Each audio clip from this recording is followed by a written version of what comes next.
I'm getting all these notifications because of the video Christian clip last night of Lee Rue playing well in space, and Man, people are like, Chicago needs to trade for like all this stuff. I'm like, hey, back you guys off. already, you know what? Never mind. I mean, Lee Rue, a she was piece of your. already there. Oh, that's right. Oh yeah, Yeah. that's right. Yeah, I mean, I I don't, I totally don't, forgot about that. I don't trust this guy to do these things well, but I don't know. I mean, that's That's half the that's that's half the league. I mean, that's another. Oh yeah, that too. Hey, well, welcome back to the Storm Roundtable. This is different. This is not the post-game report. I am not inside of the press box today. Well, I mean, right now. That's later.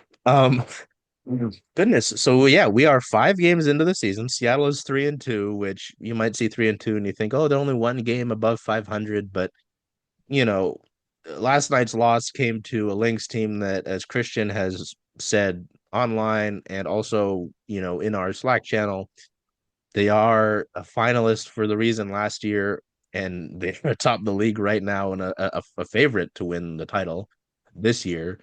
Um, you know, I I think I'm happier 5 games in than I was like leading into the season, honestly.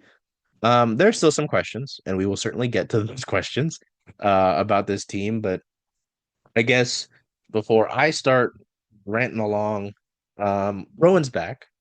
So, Rowan, your thoughts on these first 5 games for the Storm, and I guess where you're at with them, just feelings wise, because again, I know we did that whole long like reaction when the final roster was dropped, and we shared some doubts, and again, we'll get to those individual doubts, but just your thoughts on where they're at, 5 games into the season, and then obviously Christian, we will go to that.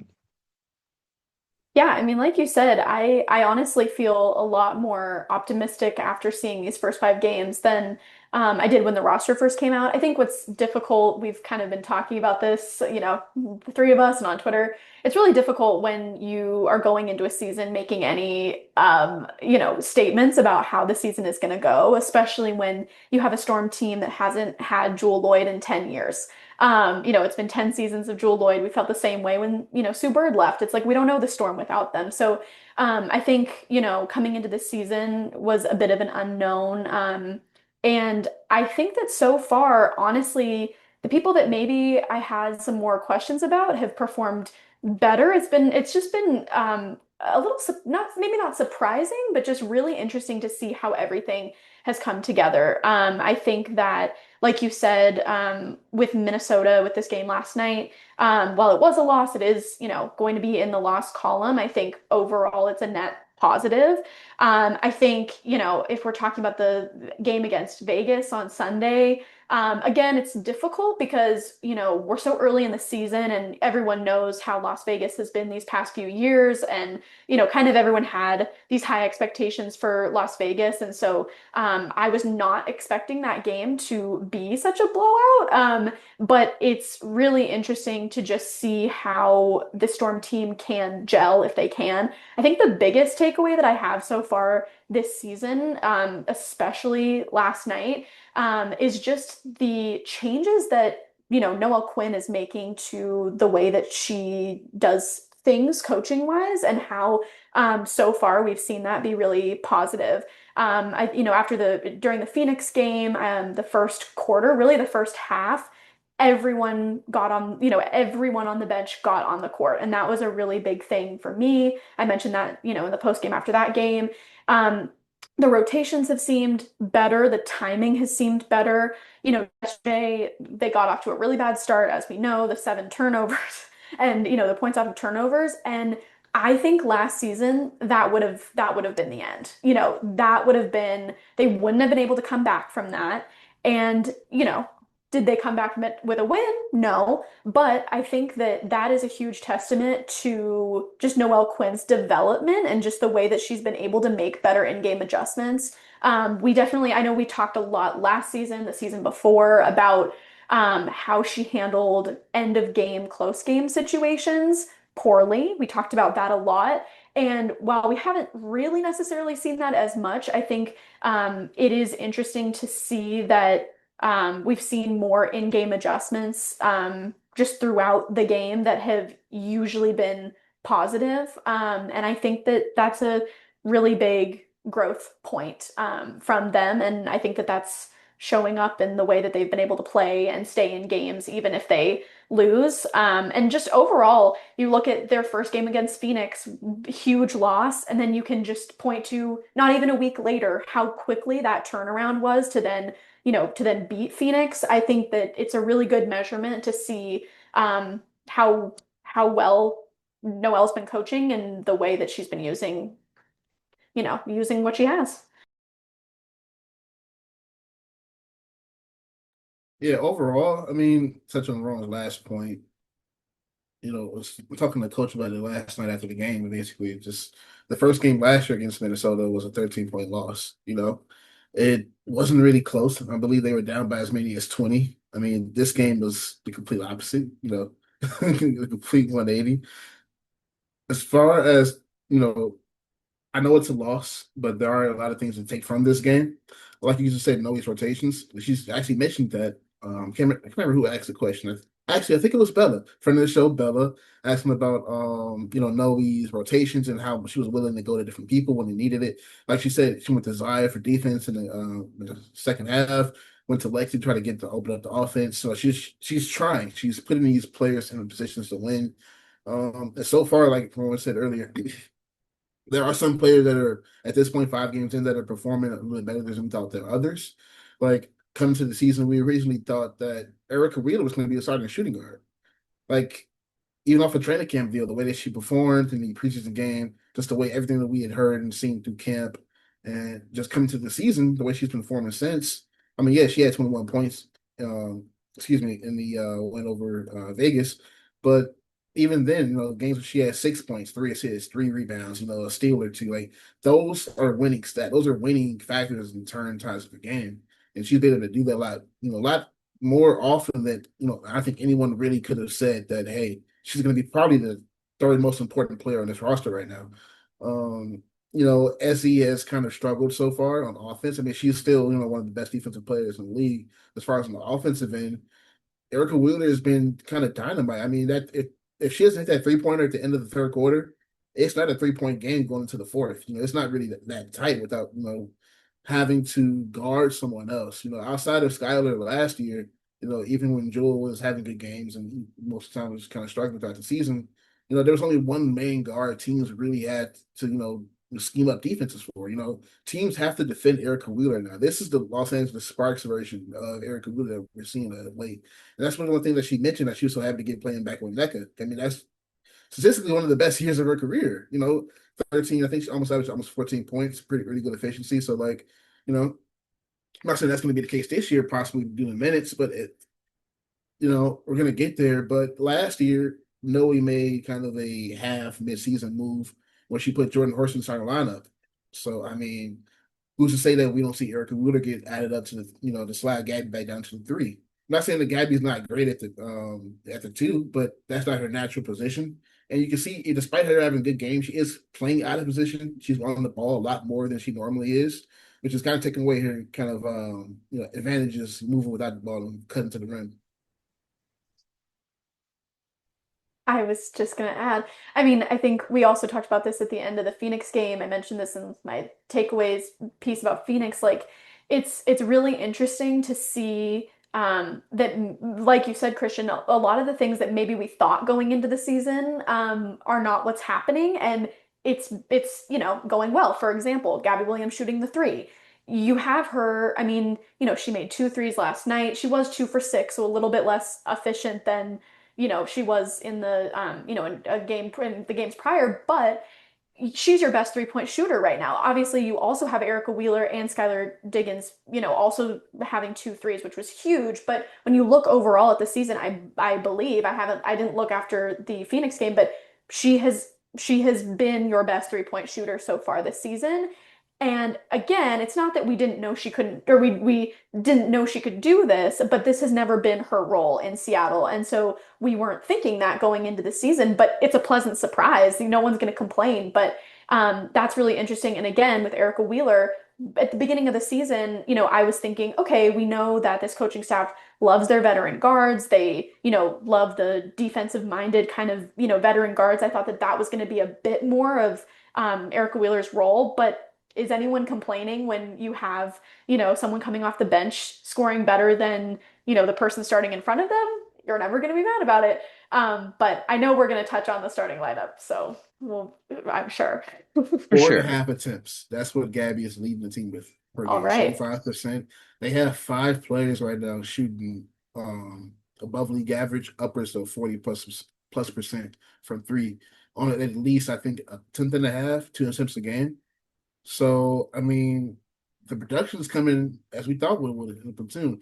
I just didn't think that it would be this efficient. I mean, the three pointers have kind of been their weapon this season so far throughout the season. So 5 games in, I mean, it's a rough schedule coming up, but we've always even last year they didn't have to shoot 50% from three or be 8 of 16, go make double digits from three to really win games. If they could just make 5 or 6 a game, I mean, even then that's still not really like the top echelon of the league. But that's still just to get the most out of their offense on the interior. That's going to help Dom stretch out her game a little bit more. To see that was happening with the minutes that she's had recently. That's going to help Lee Rue stay on the court a little bit longer. She has a mid-range shot that can ascend the floor. It's basic. So yeah, it's only 5 games in, but from what I'm seeing so far, they have the bones to do what I thought they could do offensively and get there. You just have to actually get there. But yeah, I mean, so far 3-2, they're looking great. On that side of the floor too. See, Christian was bringing up the numbers on attempts per game, and I was like, damn, he got the exact thing I was looking at. It's obviously early, right? And I'm like, okay, let's look at 3-point percentage in the WNBA. Seattle has three of the top 15 players in 3-point percentage right now.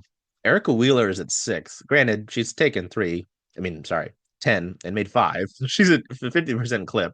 So we'll see if that exists.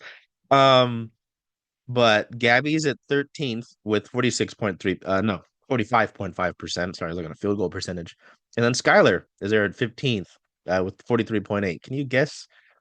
Nice little Jade Melbourne there at Melbourne. Sorry, they're at 10. Yeah. We'll always wonder about that trade. Anyway, yeah. No, I mean you guys brought it up.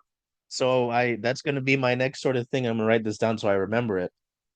With the starting lineup. I mean, I think Rowan sent this into our Slack channel when it happened, but the Storm had media day, right, before the season, and there's all these photos they're taking. But I think on their Instagram story, they posted what was their starting five. And she goes, "Oh, is this a sneak peek?" And it was.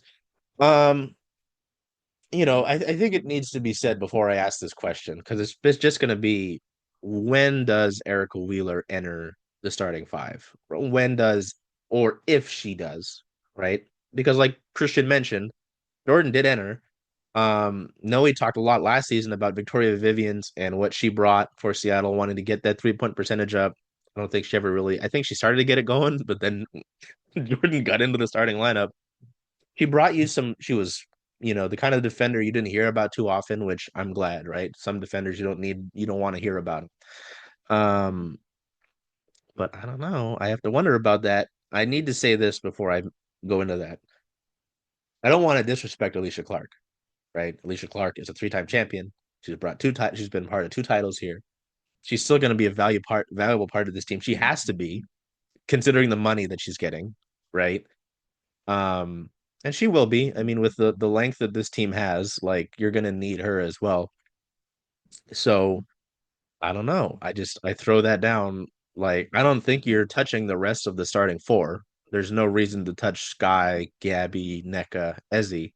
It's just this one little position you've got, and like Christian mentioned, Gabby's on a two. She's having great games right now, but I think you can do better slotting Eric in there at the two.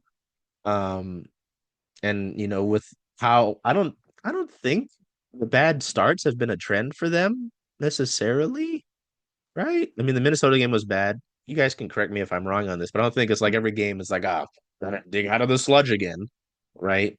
Um, but I mean, if these starts are consistently bad, like then sure, let's start Erica. Let's give a better look, give a better option, help Skylar play more off the ball, right? So I'm kind of throwing that down. Like to consider it more because I know the fans are kind of wondering about it. They're not really happy with what Alicia has done so far this season.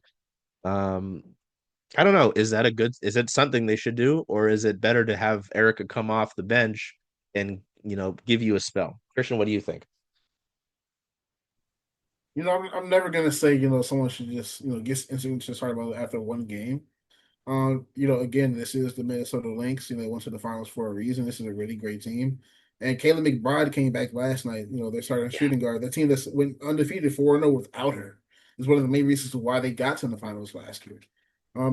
She had a good game. I think she had 50% from the field. I think she had 15 points her first game back. But that team is so loaded pretty much everywhere down the roster. And they have Jessica Shepard back. She does a lot. She spells a lot of Smith, and she's arguably just as good. She just doesn't really have the availability to because that lineup is stacked. Not to mention, I don't think Diamond Miller really played that much last night, if at all, if I can remember. Um, so yeah, it's just it's a tough task. You took down Vegas, you took down Phoenix, Dallas. They got their first win last night against Connecticut, so that was not an easy win, but that was kind of a pick me up game to get you back where you need to be. I don't think that necessarily, that should mean that just because Erica Wheeler is producing more than Alicia Clark that she should start just right now. I think that's 5 games in the season kind of soon. I'm not exactly sure when Jordan started games last year. But if that can be any indicator of when Noah would make a move, that could possibly be it. I have it open on my computer. One second. But yeah, Just while you look, Diamond Miller played 4 minutes and had 0 4 minutes. points yesterday. Yeah. Thank you. 'Cause I'm thinking I barely saw her last night. I'm like, where is she at? Her first game starting was June 23rd and a win over Connecticut. The good Connecticut. So, Uh, not to get confused with the younglings of Uncasville this year. But yeah, so if there's a change coming, I can see it happen around mid-June, end of June. Just you have a large enough sample size at that point to know what you really need to do. I mean, let's not act like Alicia Clark has been some bum out there. She hasn't. I mean, she's been defending usually the second best or sometimes the first best wing player on the opposing teams, and she's done a really good job at it. It's just that sometimes that offensive push is why he brings in Isaiah Cook or brings in Lee Brew off the bench kind of help out in the front court, or bring in Erica Wheeler to kind of play starter level minutes almost next to Skylar to get her off the ball to get her going to the rim. Which I don't know if you guys know right now, but Skylar is like one of the best guards at the rim, shooting around 80%. I mean, I think she only has like 12 or 13 attempts, but still, that is a lot through 5 games for a guard of her stature going at the rim against these bigs in this league and to shoot 81% is pretty good. So I feel like that's only going to get better. She's only going to get more attempts at that when she's off the ball. And I think Erica Wheeler gives her that best shot.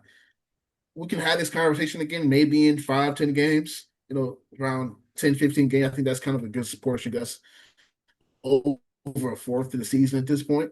So yeah, we can have that conversation. But right now, she's not doing bad. I mean, again, this is Minnesota. This is a really good Phoenix team. So, the production came from other places. I just don't think that right now it's making a move. It's kind of ahead of schedule, so to speak. yeah, and I think you don't want to throw all your bench punches at once, right? It's like you get, I don't know, your all 5 of your best starters out there per se, and then you've got them tired, and you put in the bench, and it's like, okay, you've got no second punch, right? There's no one else to help kind of buoy.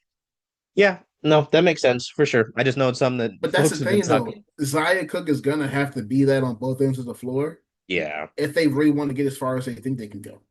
I mean, if she's going to play yeah, this level amount of defense with only 10 minutes, I've got to see her in a 10 to 17 stretch. And there's space for it. Skylar doesn't have to play 32 minutes. Gabby shouldn't have to play 35 minutes. At some point, we're going to have to see a 3 guard lineup. That's yeah, just really just to get your veterans, a team full of veterans. We keep saying this all year. That's what it was going to be.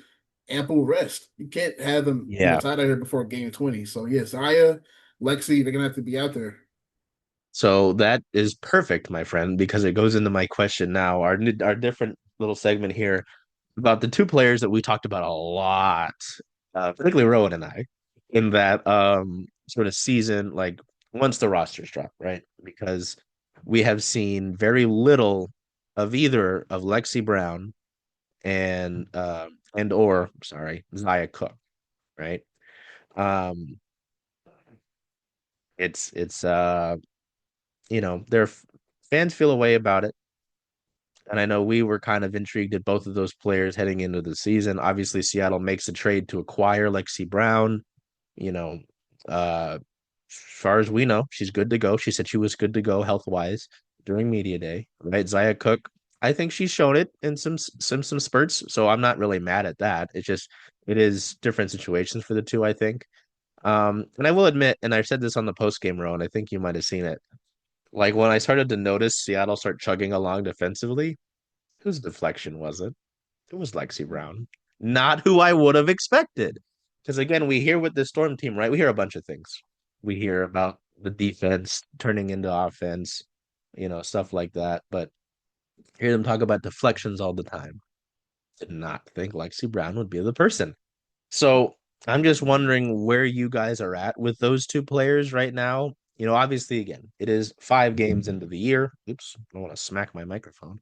Um, things will change. They will need to account on them more through the course of the year. As Christian just talked about, Gabby Williams cannot keep playing 37 minutes a game. That's not sustainable.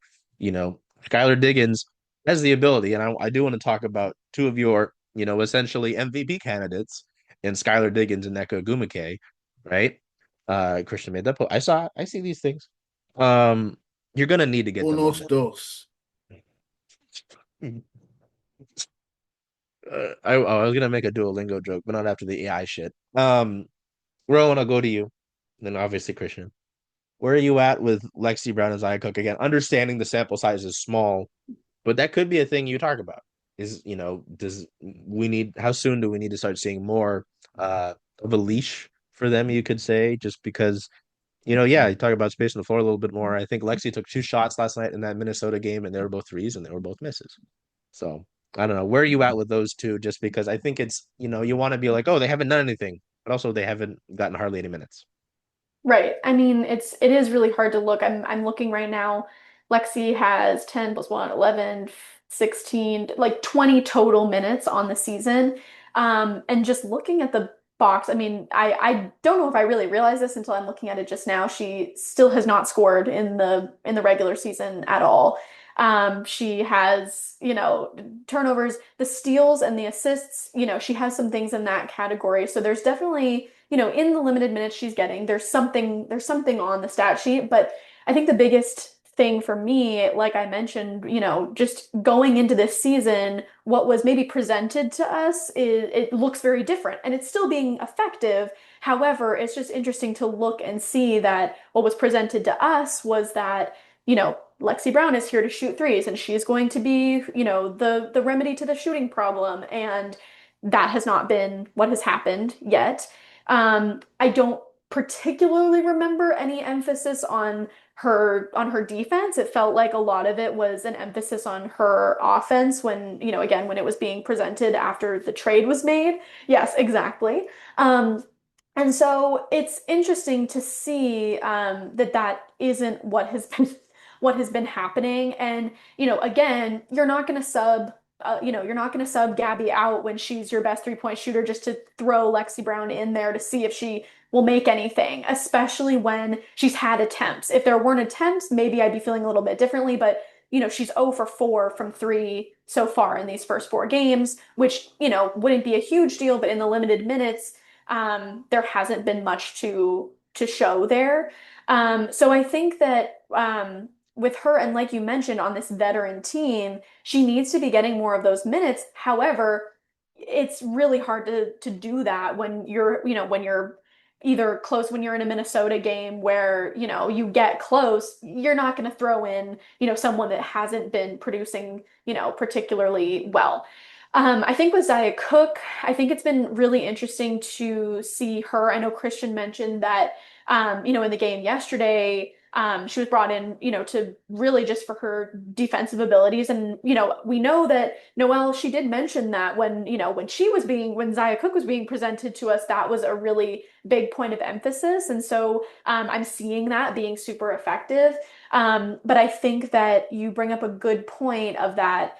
The defense is great, and that's helpful. You see that Lexi Brown has a few rebounds here and there, a few steals, but will the starters be able to continue how they're doing offensively without needing to take some breaks? And if they are needing to, I mean, we know that they will need to take some breaks. It's a long season. We're seeing, Skylar Diggins, we're seeing Nneka Ogwumike at their full potential right now. And as the season goes on, you get tired. So that definitely is a concern. And I think that really right now, Erica Wheeler is kind of saving the Storm's butt a little bit because, she's coming off the bench and, offensively producing, which was an issue last year as well, of that, there wasn't really a lot off the bench, maybe one or two people. So I think at this point in the season, I'm not going to make any snap judgments. Again, Lexi Brown, has not had as many reps in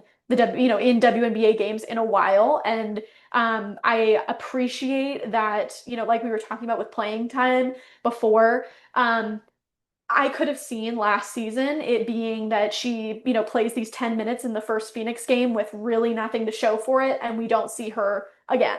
So, we still have around 5 minutes these past two games that she's been playing. So I think she's had some chances to show that. And I think that if they continue to play her at those minutes, I don't know when you say, okay, we've tried it and this isn't working, and how you get her to start producing better offensively. But Zia Cook on the plus side has been great defensively. Offensively, I think that she was marketed as going to be doing a little bit more, and we haven't seen that, but it's been okay at this point. And just to touch on Erica Wheeler too, I think that with the starting lineup, I mean, you see that at least against Minnesota and against Phoenix, I'd have to go back and look at Vegas. Both of those games, she's being subbed in within 5 minutes of the game starting.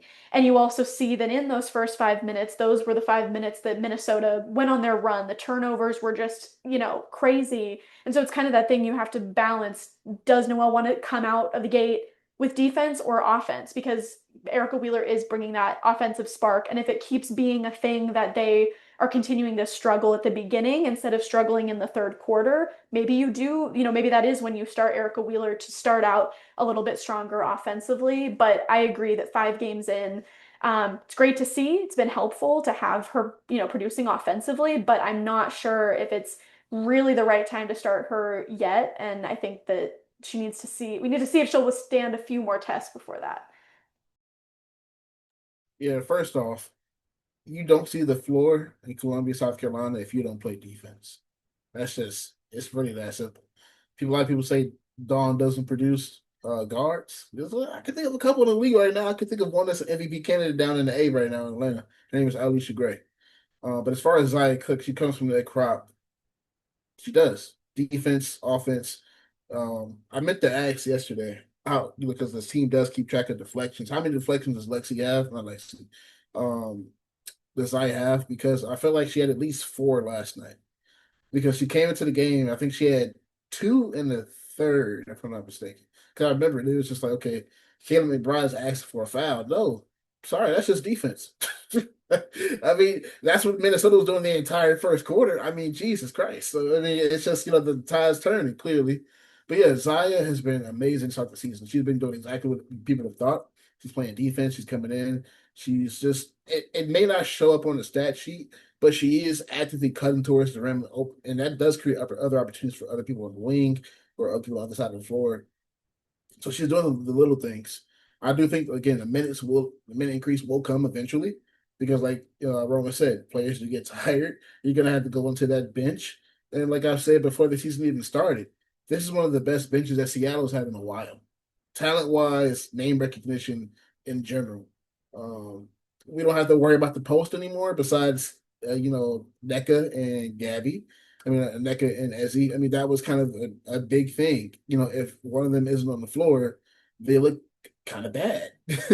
I mean, in no disrespect to Mercedes Russell or any of the other bigs on the roster, they just couldn't really fill the gap. And it's such a large disparity between talent. You don't really have that. I mean, Dom comes in and she's an instant force. May not get the block, but teams are thinking twice about going directly at her. I mean, but she's kind of tall. She has a really long wingspan. See, I got it. Not arm span this time, it's wingspan. See, but yeah, they don't really worry about things like that. But all in all, the bench is probably it's exactly where I think it should be at this point in the season. Yeah, I think one of the biggest things that I've noticed about the bench in its production is the fact that there are no third quarter swells anymore.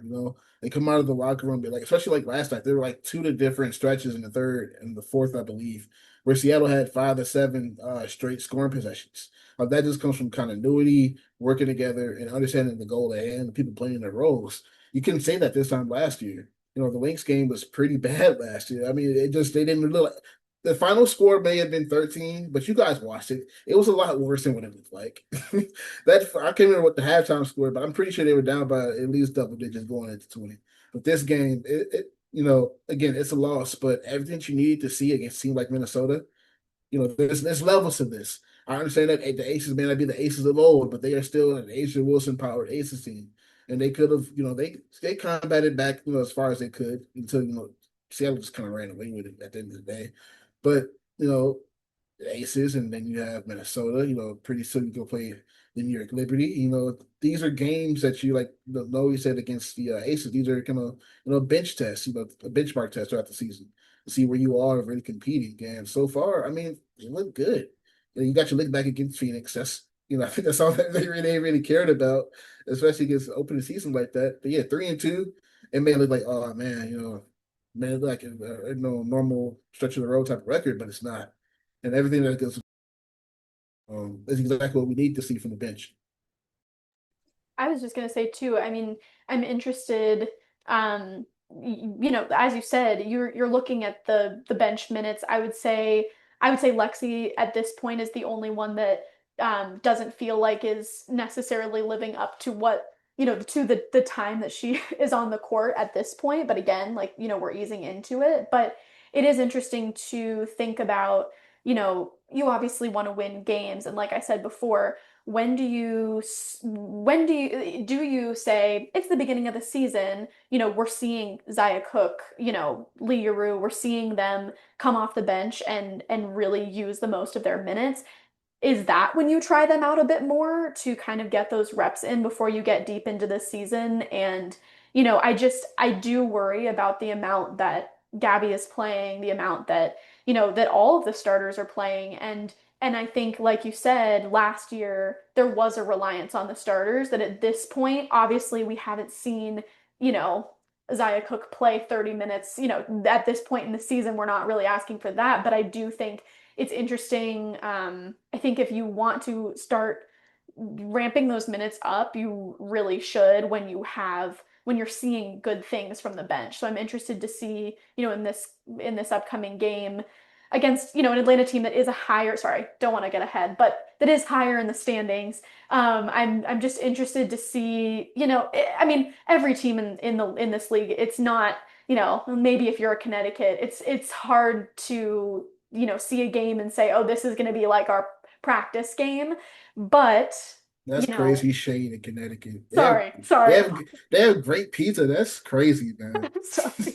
I'm sorry. I'm just saying that I'm just saying that, you have, like every team it felt like was this thing of, oh, this team is all new. It's not gonna go well. You look at a Phoenix and, you look at, whoever else, but there aren't a lot of practice games that you get. And so I think that, you're not really going to have an opportunity to just have a let's play our bench the whole 40 minutes kind of game, or, let's just try it out. And so I'd really like to see those minutes for, Zaya Cookley or like start ramping up a little bit because I get concerned about the end of the season.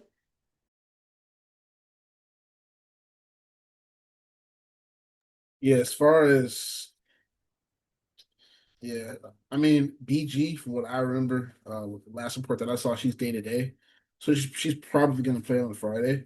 That's going to be another test. Atlanta is really good. Like I said, Alicia Grace looks like an MVP candidate right now, but again, Seattle has two of those.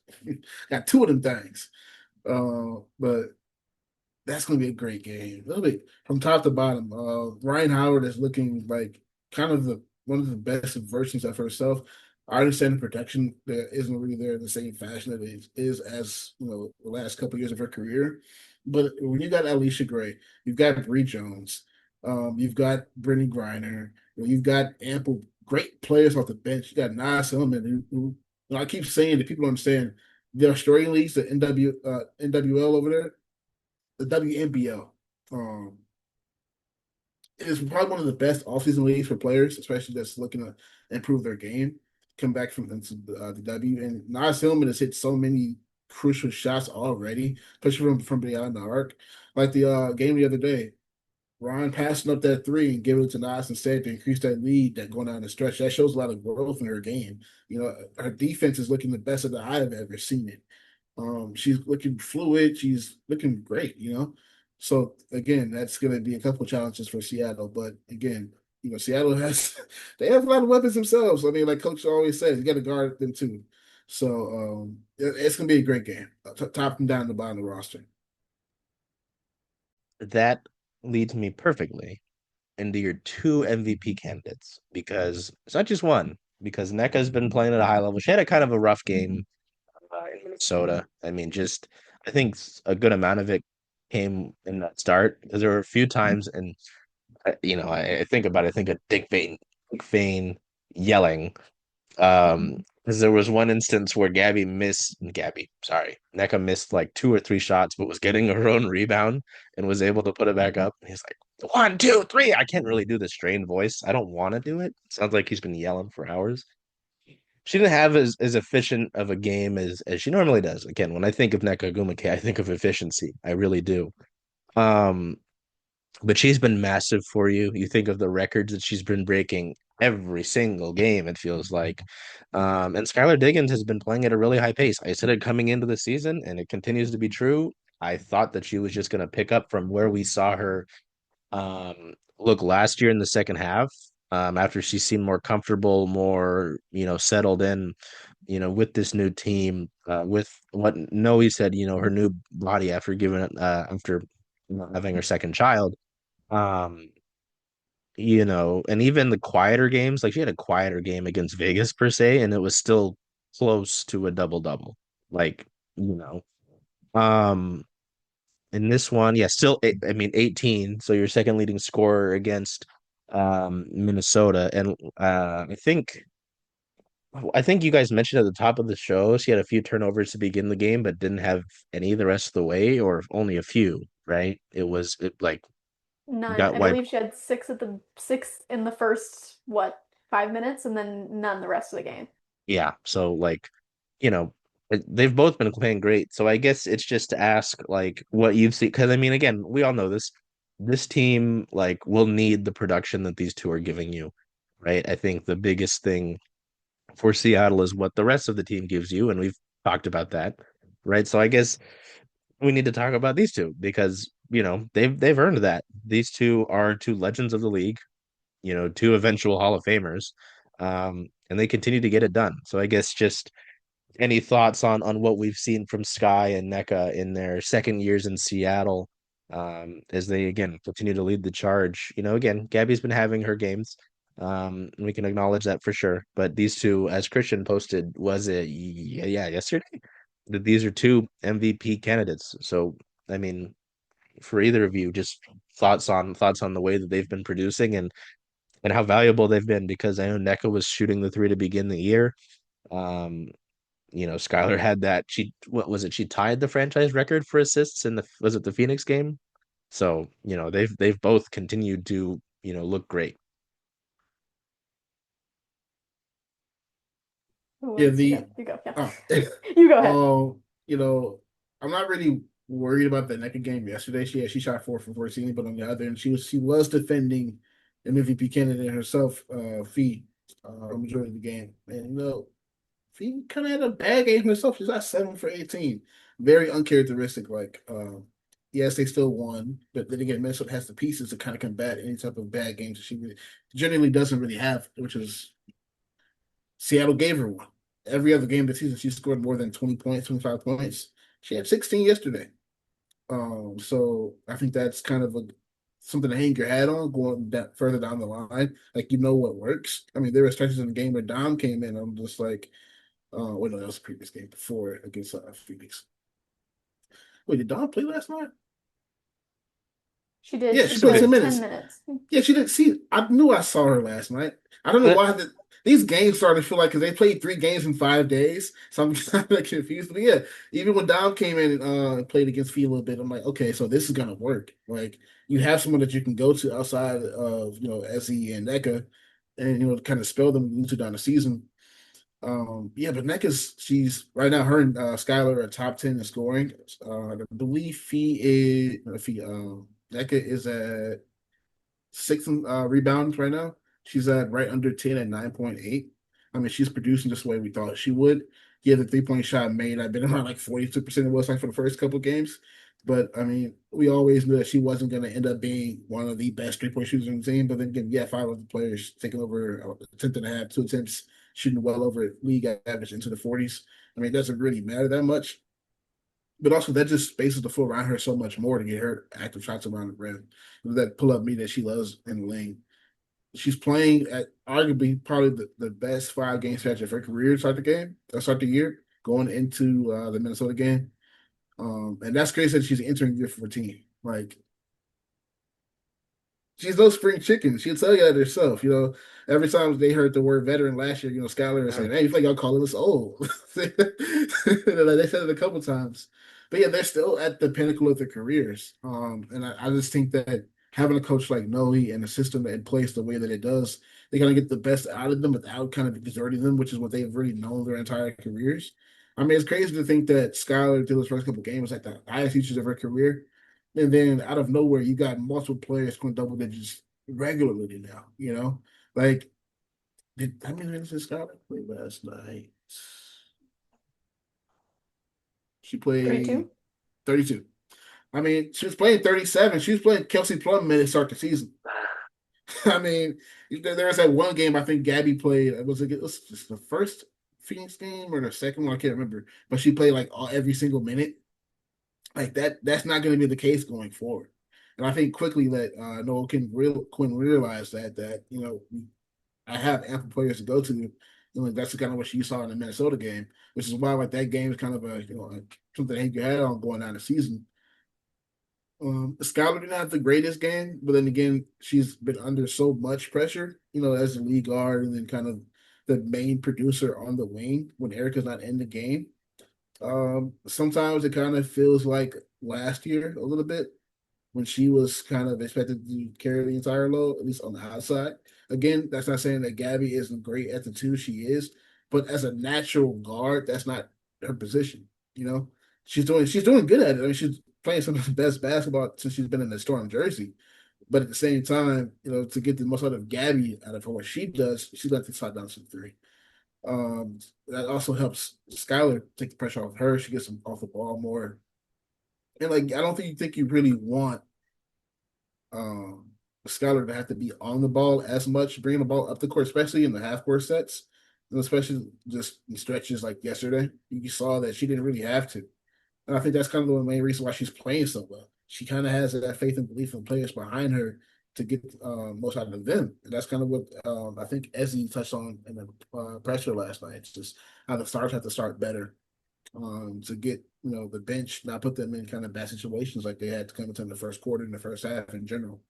I think Skylar's been kind of a big reason why the production, at least from really everyone, is shooting relatively well. And I think just because the way she's kind of dishing and dashing for really everybody. Last year it was kind of the first year in the system, and she was really kind of only setting up plays from Ezzy, Nneka, those are bigs they run into pick and roll really a lot more type of season. I don't think have you guys noticed that this year? They're not really doing it this year. Like I thought that was just me.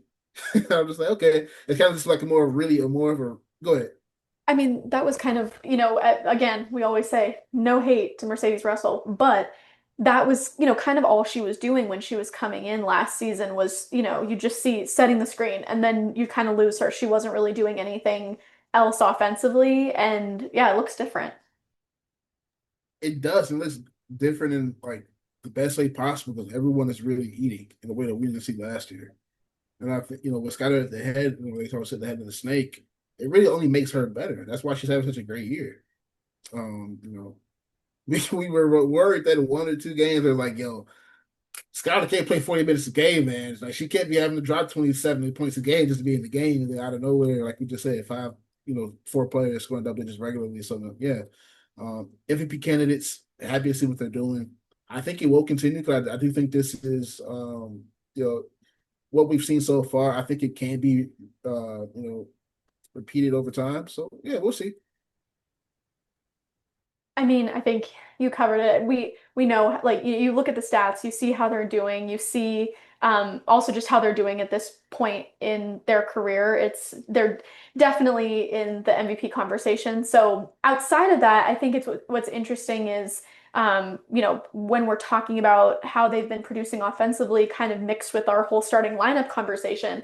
I was just looking at it, and it is interesting to see that Erica Wheeler does have more assists than Alicia Clark. And as Noel always says, I'd have to look at the film to say this definitively, but it is interesting to see, I'd be interested to really pay more attention to how, what Skylar's offensive production looks like with Erica on the floor versus with Alicia on the floor. You have, both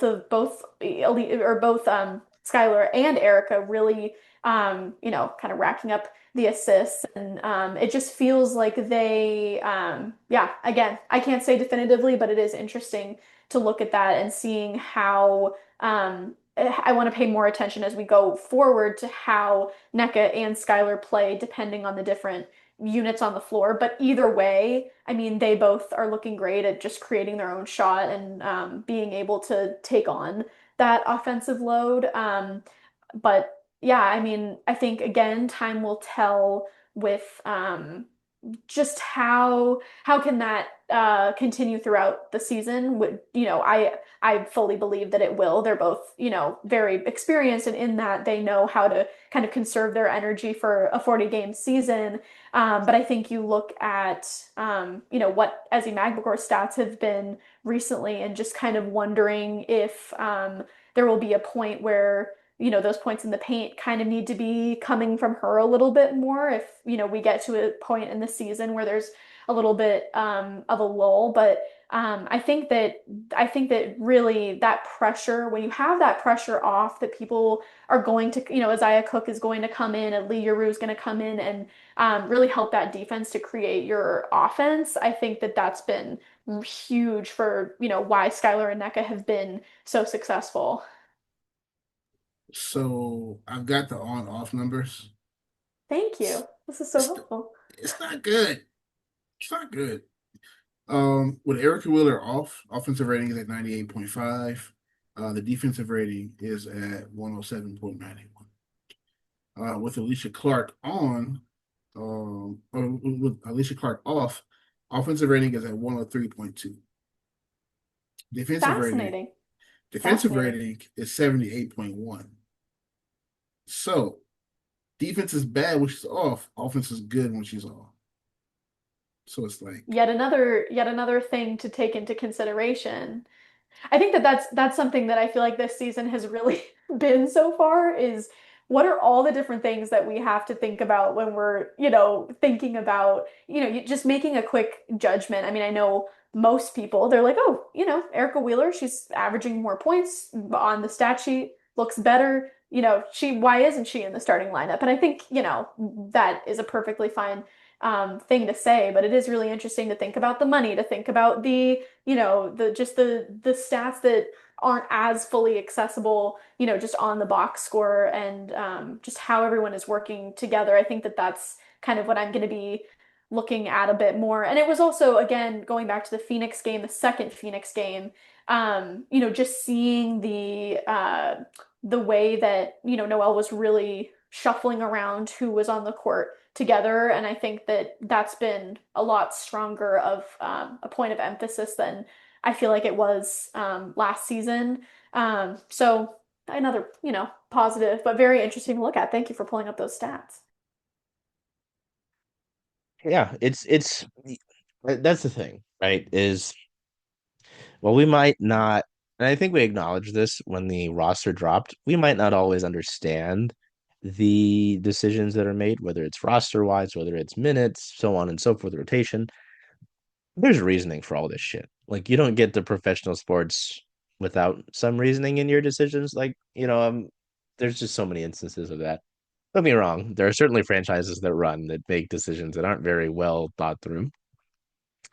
Um, but there's stuff like they go back to the deflections. Maybe there's stuff that we're not seeing there from stuff. They keep track of a lot. They mention things that they keep track of, and like Rowan brought up, we always talks about the film. There's stuff I'm sure that they're seeing in their film that they enjoy from some of these players. So, um, I guess to round out, unless there's something that you guys thought of, I was kind of thinking of Gabby Williams because I mean, as Chris, I think it was the Dallas game. I think it was the Dallas game where she played 39 minutes, and I'm like, that's not great. Like you, and I think it was brought up in the post game. She was like, "Oh, she's built for this. Like she can do this." As it was brought up, she doesn't have an off season, despite what someone asked her.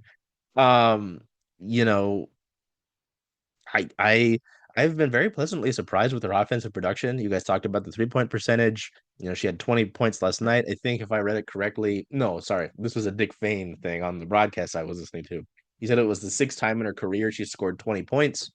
Um, I mean, I've been very pleasantly surprised. Like I'm tracking this and I'm like doing this is helpful as always because I love to hear what you guys say, of course. But I'm gonna do like a little like something like trends to watch with this Storm team, right? And it's like Gabby's been growing her star. We know what Gabby Williams can bring defensively. We all know that.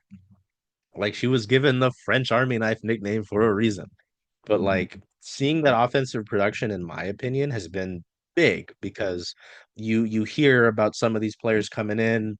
I know AC, funny, we just talked about her, and Ezzy both talked about in media day, right? And you'll remember this, Rowan, I think, is an obvious question. But they both mentioned they're asking more from me offensively this year, right? And obviously with a Jewel Lloyd gone and at times as Christian mentioned, the third quarter spurts, like they just needed more offensive production in different facets. Um, Gabby's been giving you a decent amount of that. And that's not just points like facilitating. You'll see her bring the ball up the court sometimes. Just Gabby Williams thoughts, because again, maybe there are other things that you guys want to mention that we haven't gotten through in the Storm Roundtable, but I think with Gabby Stars continuing to shine, and it's really important because again, there was the talk about her not being here this early because she hasn't. I remember being at rain training last year during the summer, and I'm like, oh shit, like Gabby just got signed. I have to put something out.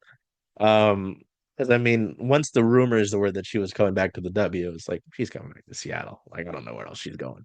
So yeah, I mean, she's had great minutes. I mean, well, great minutes. She's had a lot of minutes, and she's had valuable performances in those as well. So that's Gabby Williams discussion. I'm throwing into the foyer here.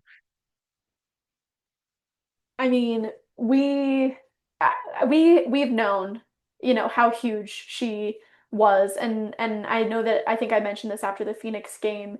Um, if you follow her in her off season, that's not her off season at all, you know that she has been able to produce offensively in a way that we've never seen her do in the WNBA. And I think that this season is just showing not that she can't do it, it's just that hasn't been her role.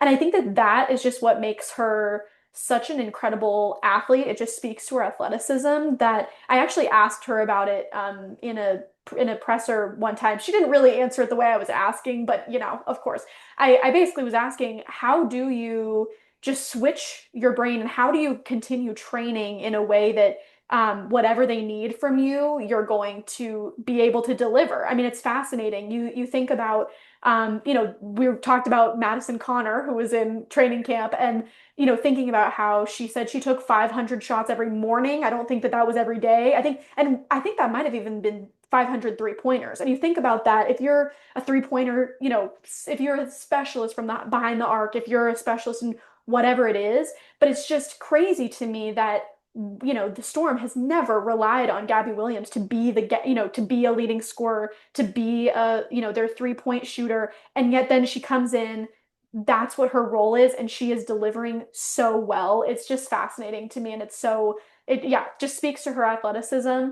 and just shows how I think underrated she is as just as a player in general. I think because we haven't seen that much offensive production from her in the WNBA, huge games, she averaged 10.3 points last season, which is, good averaging in double figures, but with a Jewel Lloyd, with a, Skylar Diggins, with a Nneka Ogwumike, and an Ezi Magbegor as well, she was not really often, in the even top two leading scorers.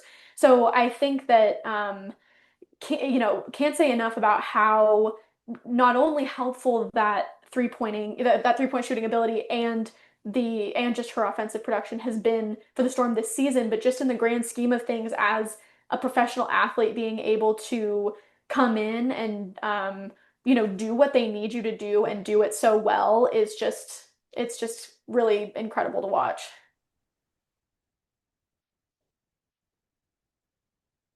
This is random, but I will say this: there's two fan bases fighting in my mentions for the services of Lee Rue, and I just want to let y'all know Yes, she's taken. She's in the Pacific Northwest, like Big we're Fan good, be saying. guys. She's Yeah, good. no, no, you're good. Sorry, no. Um, but it's only been 5 minutes as far as the time that for the sample size. But anybody want to take a guess what Seattle's offensive rating is in those minutes without Gabby on the floor? Ooh, I'm scared, Christian. Me too. 80. Yeah, no, it's not good. But yeah, again, very small sample size, but it just goes to show her importance this year, in ways that I don't think people would have thought, especially on the offensive end. Again, not saying that she can't do that, but that's never really been her job. She's always been, we said the French Army knife. Yeah, make sure I don't get that wrong. She gets it wrong, so occasionally it's kind of funny sometimes. Um, you guys remember last year when she corrected herself in French? When she said Swiss Army knife, I think she was sitting there with Essie or I do Nneka. remember that. And she was Yeah, like, sorry, yeah, French. That was yeah. funny. And I was like, okay, that's funny. But yeah, she's been great this year. You know, everything. The reason why I think the 3 pointers and the percentages probably will continue because she's taking everything in the flow of the offense. I mean, a lot of these are catch and shoots. Some of them are step back. So I'm like, okay. She went back to Turkey and got a setback three. Like she got here, sniping like she Ali Quigley. I'm like, okay, that's cool. Um, just the production in general from Gabby has been everything that you would think that you would get from her. But yeah, the offensive end has just been otherworldly. I mean, her first step has always been one of the quickest in the league, but this year she just getting to the rim at will. And that, to be honest, it's not even really her main, bread and butter as far as offense. But so far, I mean, if you're gonna give it to her, she's gonna take it. I mean, she's 5'11" and she's solid. Like you've seen her run people over, and she did it a couple times yesterday. And she caught Jessica Shepard off guard. I'm like, yeah, she's not small. You run it, you stand there, you better be ready to take it. But yeah, Gabby's been great. She's been everything that they've needed, especially like not really going to free agency to try to replace Jewel Lloyd production, and you see what they've got right now. You got Erica Wheeler out there doing her thing. You've got Gabby doing her thing. And then you got the bigs on the bench coming in and doing really well. You got Don playing. It's really just been by a committee approach, and Gabby kind of being the spearhead of that. That's kind of the do-it-all type player on the roster. She's quietly having an all-star type year, to be honest with you. Like there's a lot of other players out there that are all-stars that are not playing like all-stars right now. And Seattle has three of them. I mean, as he gets it together, who knows? It could be four. I mean, Jesus. it really could be four. I mean, as is great on the defensive end, but on the offensive end this year, like it just hasn't really been there. And like I understand, like players getting tired, and she did have a long season with Praha. But I mean, Gabby had a long year too. I mean, she had the Olympics too, and she's playing pretty well. So maybe there's a different type of adjustment period for different players. But if this is still happening around game 10, game 15, I mean, you know, I think she might be at the head. See what Dom can give you. I mean, at this point, no one is above the team. So if someone's producing better, I mean, that has to be a conversation at some point. Don't want that to happen. I love the Ezzy production. I love what she does next to Nneka. But at some point, kind of with the whole Alicia Clark situation, you have to do what's best for, just continuing down the road during the season because it's just getting started. And like I said, there are a couple of things like that. Just on the offensive end, production is one of the things I think we've all can say that it's kind of concerning a little bit. All right. Yeah, this is nice long storm roundtable. God, we're doing a lot this year. We got at the post games. Obviously we got like last year we did this show once or twice during the year, right? But that just around it's You know what's crazy? huh.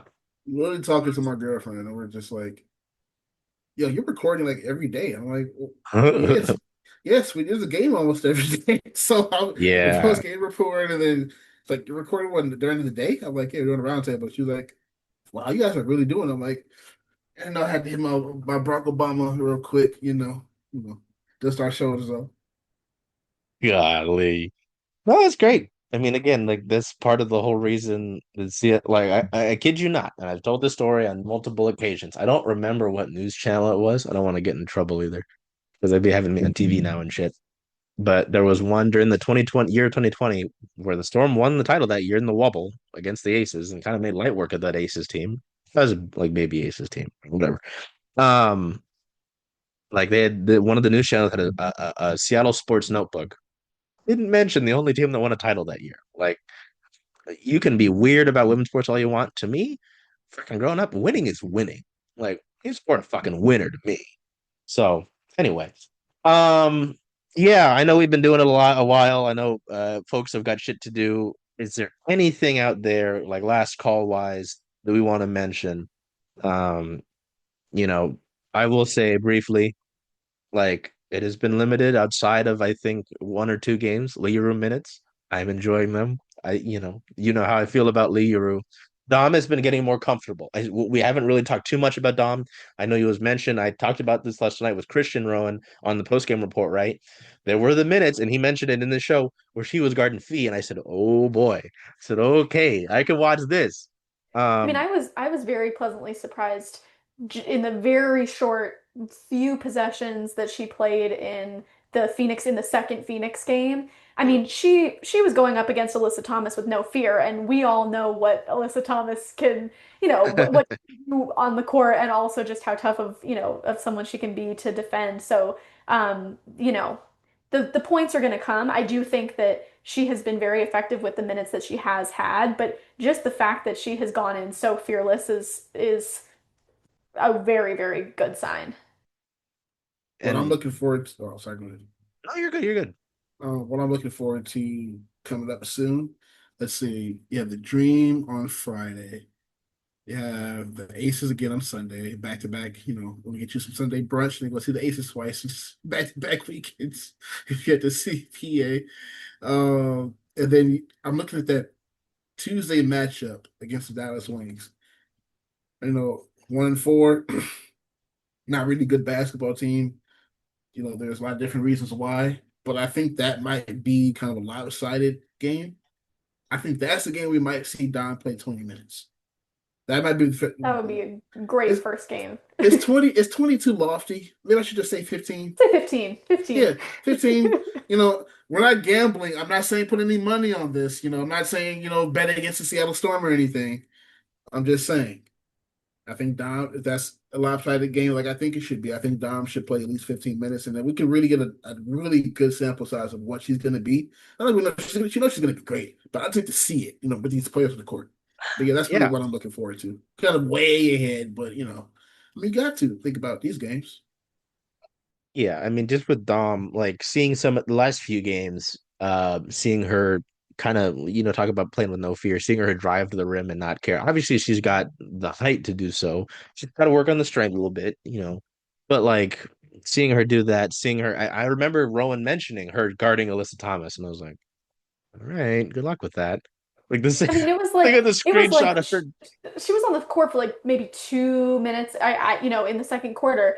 And it was like, I think that there were two different people. One of them was Alyssa Thomas, who dribbled into the key, saw Dom there in the middle and was like, I'm out. Like, I am out. And I'm like, to be a Reset, rookie reset, and reset.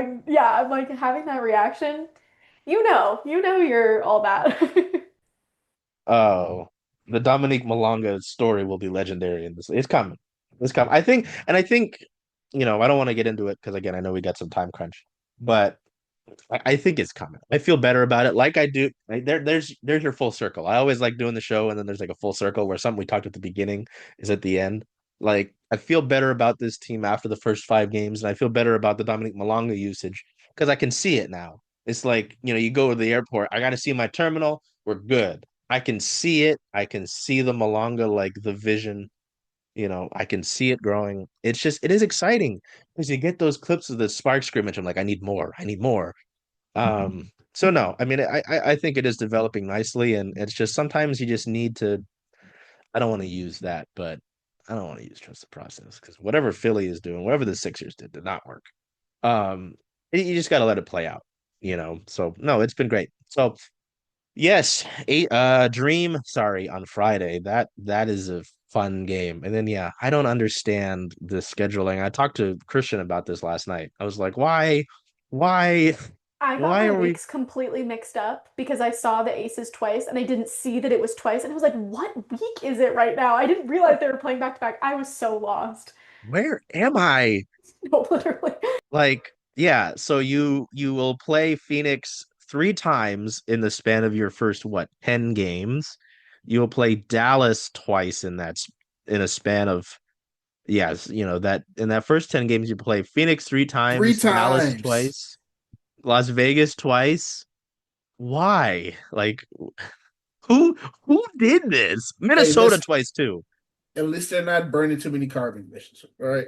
I mean, Oh my God. The other unfortunate thing, unfortunately, is It's that the first time that Golden State comes to Seattle is late. the noon game, the Oh, kids' day game. So, for those of us who have day jobs, it's gonna be a little bit irritating, but well, those who also value your hearing, those kids' day oh, games I ruin mean my that too, eardrums that too. because they put the press seating right in front of the fans, and so usually the kids are right behind us, and I'm just like, God damn it!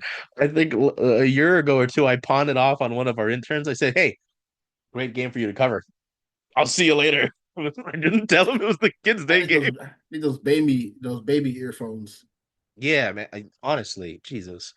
Yeah, you don't get to see Golden State. You go on this little road trip mid-June with Golden State, Los Angeles, Las Vegas, and then come back for this nice little stretch of Liberty, Fever, Sun. So anyway, yep, busy month of June. I think I mentioned it. Commissioner Cup games start, I think, in June, right? They go through, I think it's like the first 6 games of June, if I remember correctly. Something like that. We'll worry about it in a minute. We got the dream on Friday. Yeah, I the don't want to have it first in. the first Commissioner Cup game is that the Aces rematch. Oh, okay. There you go. So yeah, I got to worry about not having any nightmares on Friday. So, all right. Till we see you next time. Take care of yourselves. Be well. Do whatever you can to make today a great day. Hey, Charles. Hey, Jen. Hey, where are you going to watch the Seattle Storm away games this year? Away games. Well, Rough and Tumble is the home of Circling Seattle Sports. So I was thinking of coming here if that's okay with you. I think that makes a lot of sense. See you all here.